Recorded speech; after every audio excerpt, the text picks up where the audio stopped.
10-12 kilometre ज़्यादा चल के पहुँचे थे, सीधा रास्ता भी था, लेकिन जैसा हमारा भाव रहता है उदारता का, समन्वयता का, सब जीवों के प्रति मैत्री भाव और करुणा का, अपनेपन का, वात्सल्य का, उसको और खासकर एक जिनालय के दर्शन होंगे।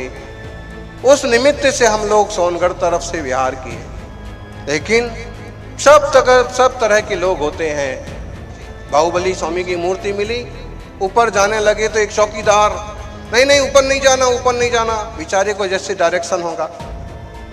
इतने में एक पुजारी आ गया, अरे महाराज जी को जाने दो, माता जी को जाने दो, महाराज जी को जाने दो, दर्शन करने दो।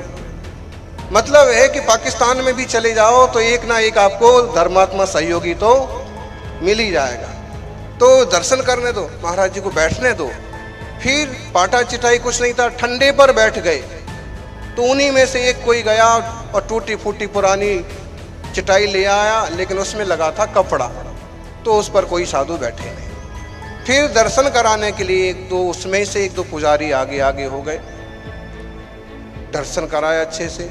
जब वहाँ रुकने की जो बात चल रही थी, रुकने में ऐसा हुआ कि कुछ लोग कह रहे थे कि रुकाएंगे, यहाँ व्यवस्था है, यहाँ व्यवस्था है, और कुछ लोग नहीं, यहाँ कैसे होगा, शिविर चल रहा है, ये वो।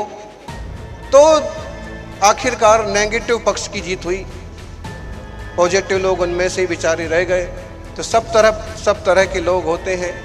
दर्शन करते वक्त मैनेजर जी वगैरह आ गए और उन्होंने यहाँ महाराज जी ये है, यहाँ महाराज जी ये है।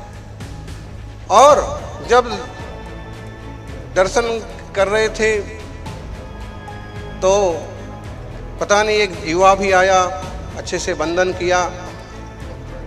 फिर प्रवचन में बैठे हुए थे सब लोग, कैसेट से आवाज़ आ रही थी।